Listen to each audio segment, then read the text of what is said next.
নমস্কার বন্ধুরা। অপারেশন সিন্দুরের পর ভারতের ব্রহ্মোস মিসাইলের আন্তর্জাতিক চাহিদা হঠাৎ বেড়ে গেল। একদিকে ভিয়েতনামের সঙ্গে ডিল কমপ্লিট, অন্যদিকে ইন্দোনেশিয়ার সঙ্গে ডিল প্রায় ফাইনাল স্টেজে। কিন্তু এখন প্রশ্ন হচ্ছে, সাউথ ইস্ট এশিয়ায় দেশগুলো হঠাৎ করে ভারতের এই ব্রহ্মোস মিসাইল নিয়ে এত ইন্টারেস্টেড কেন? নাকি এটা শুধু অস্ত্র কেনাবেচা, না এটা চীনকে ঘিরে ইন্দো প্যাসিফিক নতুন জিওপলিটিক্যাল গেম শুরু হয়েছে? আজ আমরা সেই বিষয়টি এই ভিডিওতে ডিকোড করব। প্রথমে বুঝতে হবে ব্রহ্মোস এত কেন গুরুত্বপূর্ণ। ব্রহ্মোস কোনো সাধারণ মিসাইল না, এটা একটা ভারত ও রাশিয়ার যৌথভাবে তৈরি সুপারসনিক ক্রুজ মিসাইল। অর্থাৎ এটি শব্দের গতিবেগের থেকে প্রায় 3 গুণ স্পিডে কোনো জায়গাতে আঘাত হানতে পারে।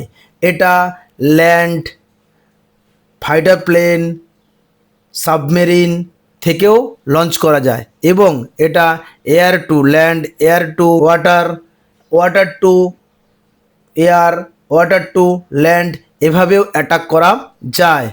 এর এই সমস্ত গুরুত্বপূর্ণ ক্যাপাবিলিটির জন্য এটার কিন্তু খুবই আন্তর্জাতিক চাহিদা বাড়ছে এবং এটা নিউক্লিয়ার ওয়ারহেডও বহন করতে পারে। আসল কথা হচ্ছে, অপারেশন সিন্দুরে ভারত যে এই ব্রহ্মোস মিসাইলের এক্সট্রিমলি ব্যবহার করেছিল এবং প্রিসাইজ অ্যাটাক করে দুনিয়াকে দেখিয়ে দিয়েছিল যে ব্রহ্মোস মিসাইল ঠিক কতটা সক্ষম। অর্থাৎ ব্রহ্মোস মিসাইল ব্যাটেল টেস্টেড একটা মিসাইল। এই অ্যাডভান্স টেকনোলজি যেটা সাধারণ কোনো যে এয়ার ডিফেন্স সিস্টেম রয়েছে, এয়ার ডিফেন্স সিস্টেম ডিটেক্ট করে এয়ার ডিফেন্স সিস্টেমে যে রিফ্লেকশন টাইম, এটা অত্যন্ত কম যে প্রায় অসম্ভব ব্রহ্মোস মিসাইলকে ইন্টারসেপ্ট করা।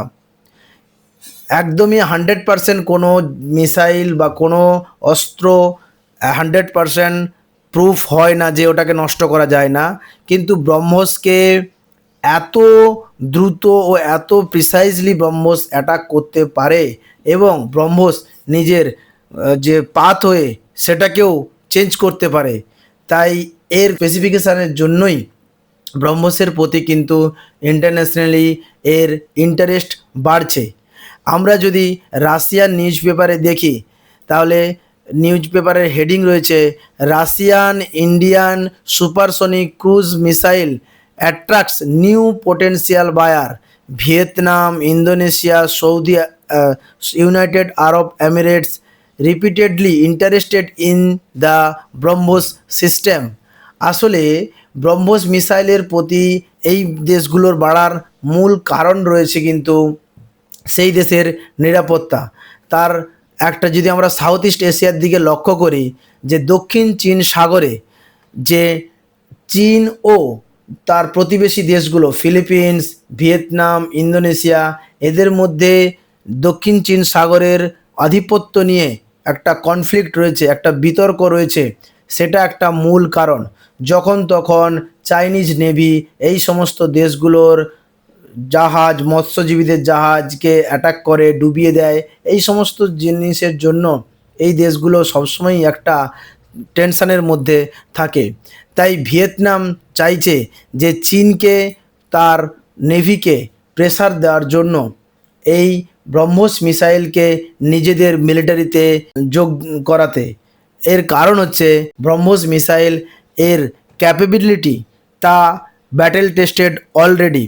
কারণ অপারেশন সিন্দুরে যে এয়ার ডিফেন্স সিস্টেম ব্যবহার করেছে পাকিস্তান, যে সমস্ত প্রত্যুত্তর দিয়েছে সেগুলো 90% চাইনিজ মেড ছিল। তো চাইনিজ মেড ডিফেন্স আইটেমকে কিভাবে প্রতিরোধ করা যায় তার কিন্তু একটা সুন্দর এক্সাম্পল সেট করে দিয়েছে ভারতবর্ষ। এর দ্বারা ভারতবর্ষের কি কি লাভ হতে চলেছে? এর দ্বারা ভারতবর্ষের মূলত 3টে লাভ হতে চলেছে। প্রথম, এর দ্বারা ভারতবর্ষ নিজের যে ডিফেন্স এক্সপোর্ট সেটা বাড়াতে চলেছে। দ্বিতীয়ত, ভারতবর্ষ এখন কোন শুধুমাত্র ডিফেন্স ইম্পোর্ট কান্ট্রি নয়, ভারতবর্ষ নিজের মিলিটারি টেকনোলজি ওয়ার্ল্ড ক্লাস লেভেলের। তৃতীয়ত, যে চাইনিজ ইনফ্লুয়েন্স সাউথ ইস্ট এশিয়ায় বাড়ছিল সেটাকে ব্যালেন্স করার জন্য সাউথ ইস্ট এশিয়ার দেশগুলোতে যদি এই পাওয়ারফুল মিসাইল থাকে তাহলে যে সাউথ ইস্ট এশিয়ার পাওয়ার ব্যালেন্স অনেকটা ব্যালেন্সড থাকবে। ভারতের ডিফেন্স ইন্ডাস্ট্রির গ্লোবাল রেকগনিশন পাবে। এর চায়না সবথেকে বড় চিন্তা। এখনও পর্যন্ত চীন এই ব্যাপার নিয়ে সরাসরি কোনো উদ্বেগ দেখায়নি, কিন্তু যদি বাস্তবতা হচ্ছে এই দক্ষিণ চীন সাগরে একের পর এক দেশ যদি ব্রহ্মোস মিসাইল নিয়ে ডিপ্লয় করে তাহলে এই সুপারসনিক ক্রুজ মিসাইল চাইনিজ নেভির কিন্তু অপারেশন ক্যালকুলেশনকে বদলে দেবে। ভিয়েতনাম, ফিলিপিন্স, সম্ভবত ইন্দোনেশিয়া, এই তিনটি দেশ সাউথ চায়না সির ইকুয়েশনের সবথেকে গুরুত্বপূর্ণ অংশ। আর এই তিনটি দেশের কাছেই যদি ভারতের মিসাইল সিস্টেম পৌঁছে যায়, ইন্দো প্যাসিফিক সিকিউরিটি আর্কিটেকচারে গুরুত্বপূর্ণ প্লেয়ার হয়ে উঠবে। তাহলে বন্ধুরা, ভিয়েতনাম ইন্দোনেশিয়ার ব্রহ্মোস ডিল কি শুধু অস্ত্র বিক্রির গল্প? ব্রহ্মোস ডিল আসলে শুধুমাত্র অস্ত্র কেনার গল্প নয়, এটা ভারতের ডিফেন্স এক্সপোর্ট রাইজের গল্প, এটা ইন্দো প্যাসিফিক পাওয়ার ব্যালেন্সের গল্প। একই সাথে এটা দেখা যায় যে ভারত এখন শুধু অস্ত্র কিনছে না, বরং ভারত নিজের ডিফেন্স টেকনোলজিকে বিশ্ববাজারে এক্সপোর্ট করতে শুরু করেছে। প্রশ্ন হলো, আগামী কয়েক বছরে ব্রহ্মোস কি ভারতের সবথেকে বড় স্ট্র্যাটেজিক এক্সপোর্ট ওয়েপন হয়ে উঠবে? আপনাদের গুরুত্বপূর্ণ মতামত কমেন্ট সেকশানে জানান। ভিডিওটি ভালো লেগে থাকলে লাইক ও সাবস্ক্রাইব করে শ্রীনিবাস ডিকোডের পাশে থাকবেন। জয় হিন্দ, বন্দে মাতরম।